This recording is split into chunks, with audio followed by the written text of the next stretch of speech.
मैं अभी भी उस चमकदार दरवाजे को याद करता हूँ जो स्पेस के बिल्कुल बीच में आहिस्ता आहिस्ता घूम रहा था। वो कोई सिंपल दरवाजा नहीं था, बल्कि रोशनियों से बना हुआ एक जिंदा पोर्टल था जिसमें नीले, पिंक और पीले रंग एक दूसरे में मिल रहे थे। उसे देखकर लग रहा था जैसे कोई मुझे बुला रहा हो, और मेरे जहन में सिर्फ एक ही सवाल घूम रहा था, अगर ये जगह सिर्फ बच्चों के लिए बनी थी तो फिर मैं वहाँ कैसे पहुँच गया।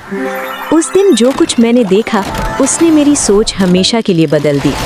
खुद चलने वाली टॉयज जो हंस रही थी, हवा में उड़ते हुए कार्स जो रेनबो ट्रेल छोड़ रहे थे, एक रोबो टेडी जो मेरी तरफ देखकर मुस्कुरा रहा था और मुझे मेरे नाम से बुला रहा था, और एक अजीब सी मशीन जो सीधा लोगों के ख्वाबों को टॉयज में बदल रही थी। हर चीज़ बहुत ज़्यादा ब्राइट, कलरफुल और खूबसूरत थी। अगर तुम भी ऐसी गैलेक्टिक एडवेंचर्स मिस नहीं करना चाहते तो चलो मेरे साथ इस कहानी का हिस्सा बनो, क्योंकि ये सफ़र सिर्फ एक कहानी नहीं, एक नई दुनिया का दरवाज़ा है। सब कुछ एक बिल्कुल नॉर्मल शाम से शुरू हुआ था। मैं अपने रूम में अकेला बैठा अपनी पुरानी टॉयज को देख रहा था। वो टॉयज जो कभी मेरी दुनिया हुआ करती थी। एक ब्रोकन रॉकेट जो कभी मेरे ख्यालों में स्पेस के सफ़र पर जाता था, एक रोबो जिसका एक हाथ मिसिंग था, और एक टेडी बेयर जो मुश्किल रातों में मेरे साथ बैठा रहता था। मैं उन्हें देखकर मुस्कुराया और सोचा काश बचपन वापस आ जाए। तब अचानक मेरी विंडो के बाहर से एक तेज रंग बिरंगी रोशनी चमकी। पूरा रूम कलर्स से भर गया।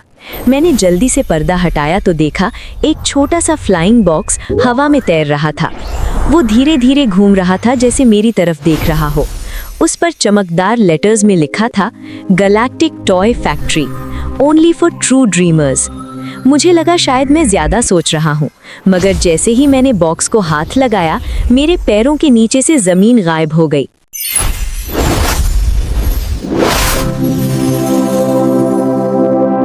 मैं गिरता हुआ महसूस कर रहा था, लेकिन डर के बजाय मुझे एक्साइटमेंट हो रही थी, और अगले ही पल मैं सीधा स्पेस के बीच में खड़ा था। मेरे सामने एक बहुत ही बड़ी, जिंदा और चमकती हुई फैक्ट्री थी। ब्राइट नियॉन लाइट्स, घूमते हुए गियर्स और ट्रांसपेरेंट पाइप्स जिनमें रेनबो जैसी रोशनी बह रही थी। पूरा सीन एक एनिमेटेड ड्रीम जैसा लग रहा था। हर तरफ टॉयज हवा में उड़ रही थी, कोई हेलीकॉप्टर की शक्ल में, कोई रोबो की तरह हाथ हिला रहा था, और कोई डायनासोर हंसकर उछल रहा था।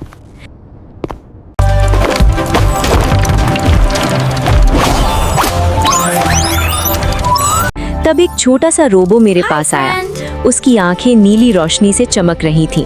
उसने सीधा मेरी तरफ देखकर कहा, तुम लेट हो। उसकी आवाज़ बिल्कुल फ्रेंडली थी, जैसे वो मुझे पहले से जानता हो। लेकिन मैं अभी भी कंफ्यूज्ड था कि मैं यहाँ क्यों हूँ। धीरे धीरे मुझे पता चला कि ये फैक्ट्री सिर्फ टॉयज नहीं बनाती, ये बच्चों की इमेजिनेशन से एनर्जी लेती है। जितना ज़्यादा कोई सपने देखता है, उतनी ही ज़्यादा ये फैक्ट्री चमकने लगती है। इसी इमेजिनेशन से टॉयज बोलते हैं, चलते हैं और जिंदा महसूस होते हैं। मगर फिर मैंने देखा कि कुछ मशीन्स हद से ज़्यादा तेज़ चल रही थी। टॉयज बिना रुके बन रही थी। उनकी आंखों में सिर्फ स्पीड थी, खुशी नहीं। ऐसा लग रहा था जैसे फैक्ट्री खुद फैसले कर रही हो कि कौन सा टॉय जिंदा रहेगा और कौन सा बस एक चीज़ बनकर रह जाएगा। उसी पल मुझे एहसास हो गया कि अगर ये फैक्ट्री कंट्रोल से बाहर हो गई तो बच्चों की इमेजिनेशन सिर्फ एक मशीन बनकर रह जाएगी। अचानक अलार्म्स चमक उठे। पूरी फैक्ट्री रेनबो फ्लैशेस में डूब गई। ज़मीन हल्की सी कांपने लगी, और तब एक जायंट टॉय ड्रैगन हवा में उठा। उसके रंग चमक रहे थे, लेकिन उसकी ताकत फैक्ट्री के लिए खतरनाक थी। रोबो ने मेरी तरफ देखा और कहा, सिर्फ तुम इसे रोक सकते हो। मैंने अपनी आंखें बंद कर लीं और अपना सबसे पुराना सपना याद किया। वो सपना जिसमें कोई पावर नहीं थी, कोई कंपटीशन नहीं था, सिर्फ खुशी थी, मुस्कुराहट थी और एक सिंपल टॉय जो बच्चों को हंसाता था। जैसे ही मैंने वो सोचा, फैक्ट्री की रोशनी धीरे धीरे सॉफ्ट होने लगी। मशीन्स की आवाज़ कम हो गई, गियर्स आहिस्ता चलने लगे, और जायंट ड्रैगन एक कलरफुल बलून में बदल गया जो हंसकर स्पेस में उड़ गया।